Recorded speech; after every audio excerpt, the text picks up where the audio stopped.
My initial search, I looked at people's websites actually, just to see what information was there. And also I looked at kind of the information that they were talking about. So not just about themselves, but about, there were lots of things like, people like with webinars and useful information, signposting to other services as well, which I think is quite useful, because you're in that position at that point where everything's a nightmare, in terms of you don't know where you're going. So I looked for information and to look to see, in a way, that company wasn't just there to try and send you a carer and make money out of you, that they actually were really involved in that service provision, if you like, which was an all-round type thing. So that was the first thing I looked for. And then I looked for companies where when they were talking about their actual care staff, they knew who they were. So you started to mention when I was talking to you at Home Instead, you were actually talking about carers by name.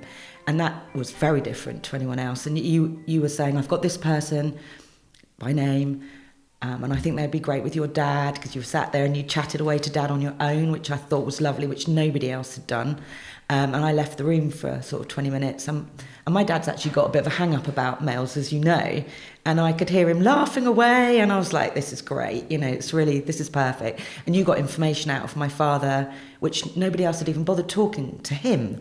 And I thought, that's a bit mad also. So I looked for that real, once I'd made some phone calls, I was looking for that personal touch.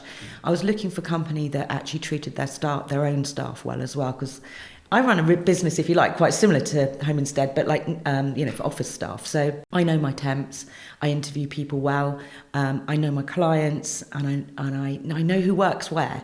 And that's what you were doing. You were kind of mimicking my style of work.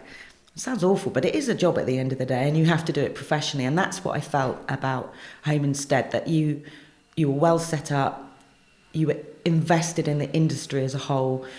If I had a problem, I could approach you. If I didn't like something, and you do know there was one person that I just personally didn't feel was right, you fixed it, literally, immediately. You never make me feel I've got to put up with something. And it was all of that. It was just that first impression. And then my first 6 months, it went so much easier than I ever thought it was going to go. I thought I was going to hate having somebody that I didn't know in my dad's house.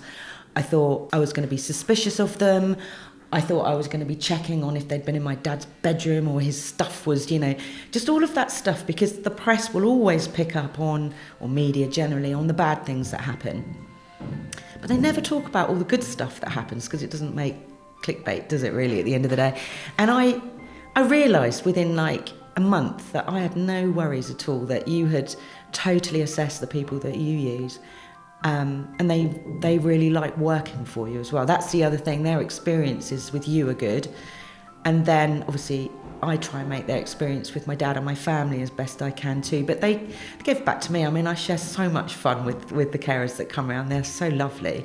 And, it's just great. And so that's what I would say to anyone, look for. Look for the human touch, but also look that agency is truly involved in the service sector that they're in, not just trying to just send you any old person.